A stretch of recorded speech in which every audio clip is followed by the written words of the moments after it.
নমস্কার বন্ধুরা, আমি বর্তিকা। তোমরা দেখছো বর্তিকার রান্নাঘর। আজ তৈরি করব নিরামিষ পদ্ধতিতে পেঁয়াজ রসুন ছাড়া একদম নিরামিষ বিরিয়ানি। তাহলে তোমরা দেখতে থাকো। উপকরণে রয়েছে গোলাপ জল, কেওড়া জল, কাঁচা লঙ্কা, আদা, টমেটো কুচি, মিঠা আতর, জিরে গুঁড়ো, ধনে গুঁড়ো, গরম মশলা গুঁড়ো, কাশ্মীরি লঙ্কার গুঁড়ো, পুদিনা পাতা কুচি, ধনে পাতা কুচি, লবণ, হলুদ, সাদা তেল, বিরিয়ানির গোটা মশলা, ঘি, টক দই, উষ্ণ গরম দুধ, চিনি, এঁচোড়, পনির, সয়াবিন, আলু। ডুমো করে কেটে রাখা এঁচোড়, সয়াবিন, আলু আমি একটু সেদ্ধ করে নিয়েছিলাম 5 থেকে 10 মিনিটের জন্য। এবার বলে দিই বিরিয়ানির গোটা মশলার মধ্যে আমি কি কি নিয়েছি।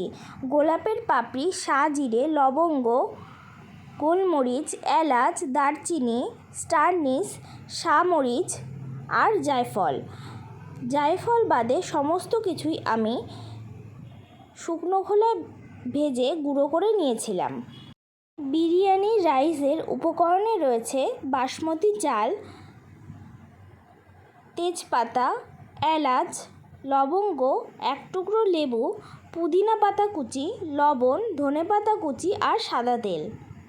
মিক্সিতে কাঁচা লঙ্কা, আদা, টমেটো কুচি ভালো করে পেস্ট করে নিলাম। মশলা গুঁড়ো করে নিয়েছি। এরপর জায়ফল গুঁড়ো করে ভালো করে মিশিয়ে নিলাম। উষ্ণ গরম দুধের মধ্যে 4 চামচ কেওড়া জল, 2 চামচ গোলাপ জল আর 2 ফোঁটা মিঠা আতর দিয়ে ভালো করে মিশিয়ে নিলাম। বিরিয়ানি রাইসটা হালকা হাতে ভালো করে ধুয়ে নিলাম। কড়াইতে পরিমাণ মতো জল দিয়ে দিলাম। এলাচ, লবঙ্গ আর তেজপাতা দিয়ে দিলাম।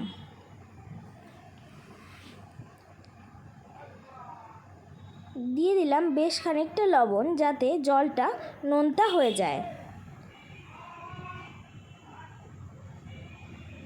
ধনেপাতা কুচি, পুদিনা পাতা কুচি দিয়ে দিলাম।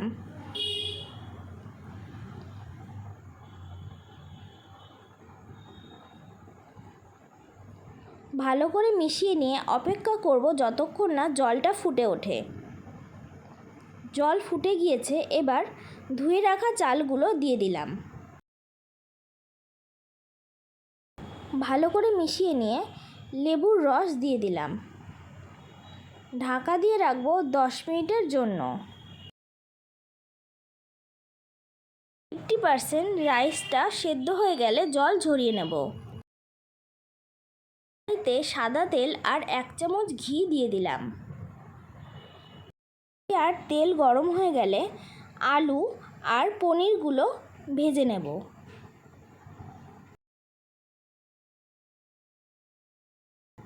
পনিরগুলো ভাজা হয়ে গিয়েছে, এবার তুলে নিলাম। সয়াবিনগুলো এবার ভেজে নেব। আলু ও সয়াবিন ভাজা হয়ে গিয়েছে, এবার তুলে নিলাম। দিয়ে দিলাম এঁচোড়। এঁচোড়গুলো ভালো করে এপিট ওপিট উল্টে ভেজে তুলে নিলাম। ম্যারিনেশনের জন্য নিয়ে নিয়েছি টক দই, গরম মশলা গুঁড়ো, কাশ্মীরি লঙ্কার গুঁড়ো,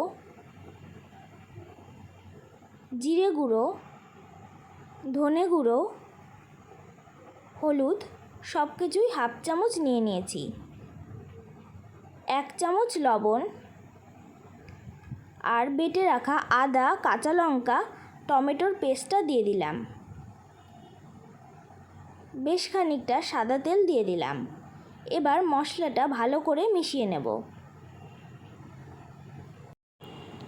দিয়ে দিলাম অল্প সামান্য পুদিনা পাতা কুচি আর ধনে পাতা কুচি, ভালো করে মিশিয়ে নিলাম। এবার ভেজে রাখা সয়াবিন, আলু, এঁচোড় দিয়ে ভালো করে মশলার সাথে মিশিয়ে নেব।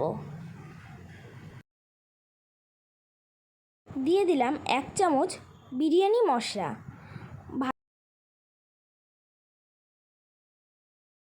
ভালো করে আবারও মিশিয়ে নিলাম। ঢাকা দিয়ে রাখবো আধ ঘন্টার জন্য। কড়াইতে সাদা তেল দিয়ে দিলাম 1 চামচ ঘি। তেল গরম হয়ে গেলে ম্যারিনেশন করা সবজিটা দিয়ে ভালো করে নাড়িয়ে চাড়িয়ে নিলাম। মশলা ধোয়া জলটাও দিয়ে দিলাম ভেজে রাখা পনির। ঢাকা দিয়ে রাখবো 15-20 মিনিটের জন্য। 15-20 মিনিট পর দেখো বন্ধুরা, সমস্ত সবজি ভালো মতো সেদ্ধ হয়ে গিয়েছে। এবার নামিয়ে নিলাম। গ্যাসের ওপর একটা চাটু বসিয়ে দিলাম। গ্রেভির ওপরে দিয়ে দিলাম পুদিনা পাতা কুচি, ধনে পাতা কুচি।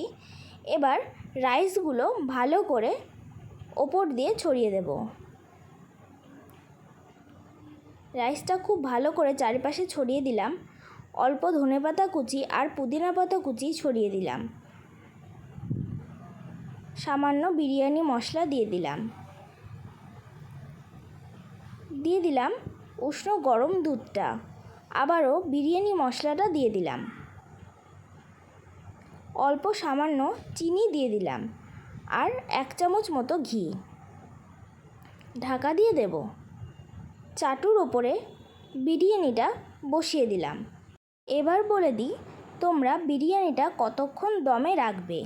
প্রথম 5 মিনিট হাই ফ্লেমে, 5 মিনিট পরে 10 মিনিট লো ফ্লেমে, হলো 15 মিনিট। 15 মিনিট পরে তোমরা গ্যাসটা বন্ধ করে দিয়ে চাটুর ওপরে আরও 15 মিনিট রেখে দেবে। তাহলেই তোমাদের ঝরঝরে বিরিয়ানি একদম তৈরি হয়ে যাবে। বন্ধুরা, নিরামিষের দিনে তোমরা একদিন এইভাবে বিরিয়ানি ট্রাই করে দেখো, তোমাদের ভীষণ ভালো লাগবে। বন্ধুরা, আমার রেসিপিটি যদি তোমাদের ভালো লেগে থাকে তাহলে লাইক, কমেন্ট, শেয়ার এবং আমার চ্যানেলটিকে সাবস্ক্রাইব করে দিতে ভুলো না। আজকের মতো টাটা।